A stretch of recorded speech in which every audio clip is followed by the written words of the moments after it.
Bonjour, ravi de vous retrouver dans cette seconde vidéo d'un Mon Expert Télécom dédié au SD-WAN.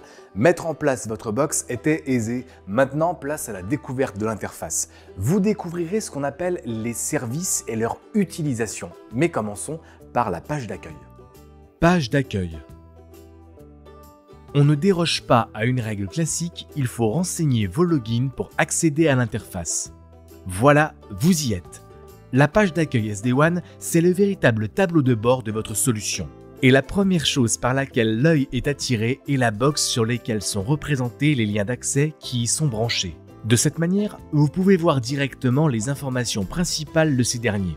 En les survolant, on y voit leur nature et un aperçu des principaux indicateurs clés sur leur fonctionnement. À gauche de la box, on peut aussi voir son état et sa configuration actuelle. En dessous, on y trouve les principales métriques. Une concernant la bande passante consommée actuellement sur la box et deux graphiques circulaires pour la répartition de consommation de data par lien en download et upload. Défilons toujours la page vers le bas, nous arrivons sur un graphique sur lequel on visualise l'évolution de la consommation de bande passante dans le temps. Un temps dont on peut définir la période sur laquelle on souhaite visualiser les informations. Plus bas, la consommation des différents services qui sont le cœur de la solution SD-WAN et qui font l'objet du prochain chapitre.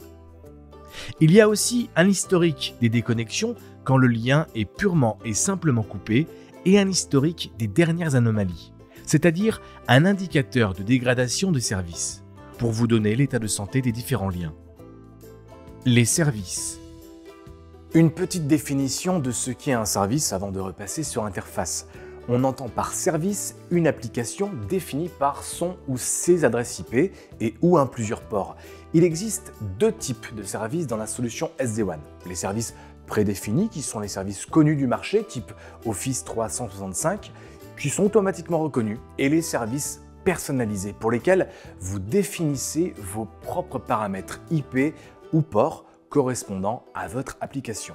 Retour dans notre interface. Cliquez sur l'onglet Services.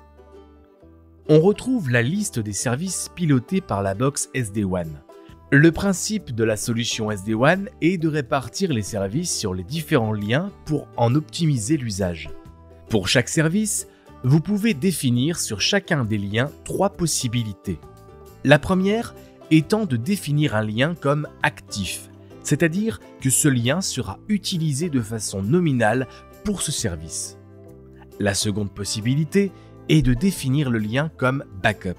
Ce lien ne sera utilisé par ce service que si le lien actif est coupé ou saturé. Et la dernière possibilité est de définir le lien comme bloqué.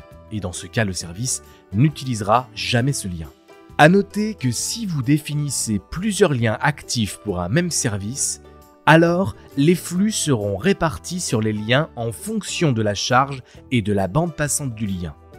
C'est tout simplement une répartition de trafic sur plusieurs liens.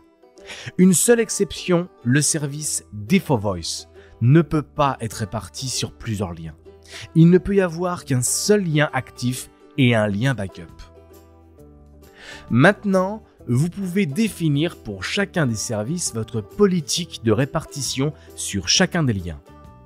Si vous voulez piloter un nouveau service, cliquez sur « Ajouter un service ». Vous pouvez choisir parmi les services préconfigurés comme Microsoft, Zoom, Office et cliquer sur le ou les services à ajouter. Il est possible de les rechercher par nom. Cliquez sur « Add » pour terminer vos ajouts.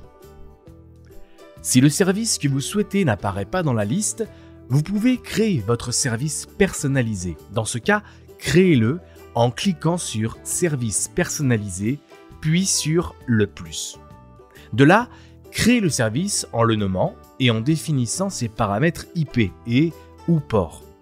Cliquez sur « Créer » et ajoutez-le. Maintenant, vos services apparaissent sur la liste des services et vous pouvez les répartir sur les différents liens en mode actif, backup ou bloqué. Otherflows. Vous pouvez remarquer un service qui s'appelle Otherflows. Il s'agit tout simplement de toutes les applications pour lesquelles vous n'avez pas créé un service. C'est donc tout le reste du trafic. On peut répartir Otherflow sur les liens comme n'importe quel service. Et en cliquant sur le bouton dédié, vous avez la liste de toutes les applications qui ont été utilisées. Si vous estimez que l'une de ces applications doit être pilotée plus finement, alors vous pouvez en créer un service comme vu précédemment. Conclusion. Les services, vous l'avez vu, sont tout l'intérêt du SD-WAN. Il s'agit du cœur de la solution qui vous permet d'optimiser les performances de vos applications. Encore faut-il les gérer au mieux. Alors, je vous propose de vous retrouver dans une troisième vidéo pour vous montrer les statistiques et les informations disponibles qui vous aideront à piloter et améliorer la gestion de vos services. À bientôt.